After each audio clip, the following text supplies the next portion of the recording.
किसी की खामोश सी निगाहें इतना शोर कर सकती हैं, अंदाजा नहीं था।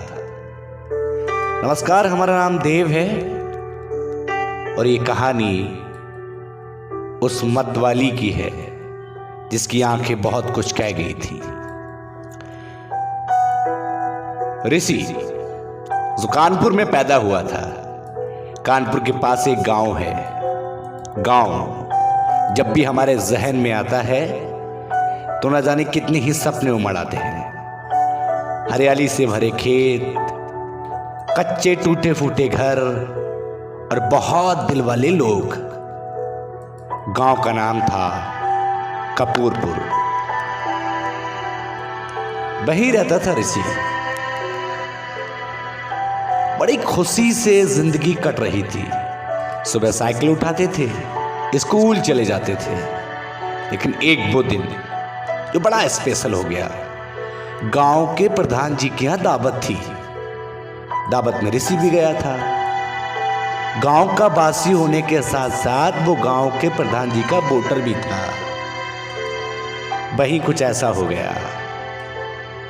खाना खाया, दोस्तों के साथ मस्ती, पर ऊंची सी छत से इस नीचे खड़े शख्स को एक सूरत दिख गई। बोला कुछ नहीं था, पर न जाने वो एक निगाह बहुत कुछ कह गई।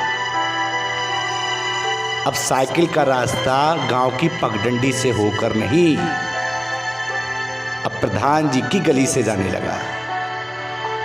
पीछे स्कूल बैग का जो बोझ था वो जरा अखरने सा लगा था।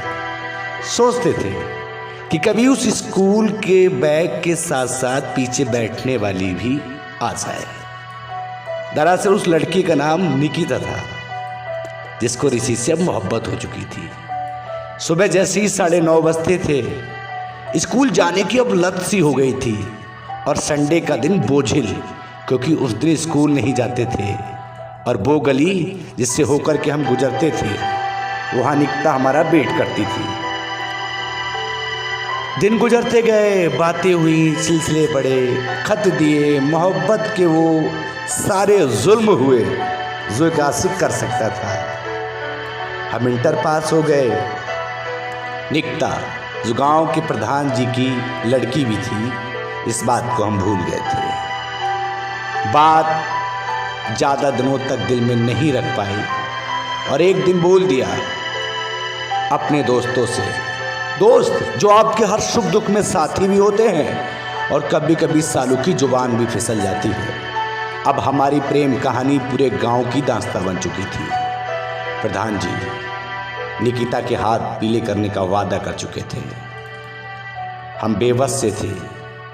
अब हमको पता लगा कि भले ही हम लोग एक गांव एक गली के वासी हो सकते हैं, पर मकानों की ऊंचाइयां और दूरियां समाज का स्टैंडर्ड तय करता है क्या हम मिल सकते हैं या नहीं। यही मेरी कहानी थी, यही ऋषि की कहानी थी।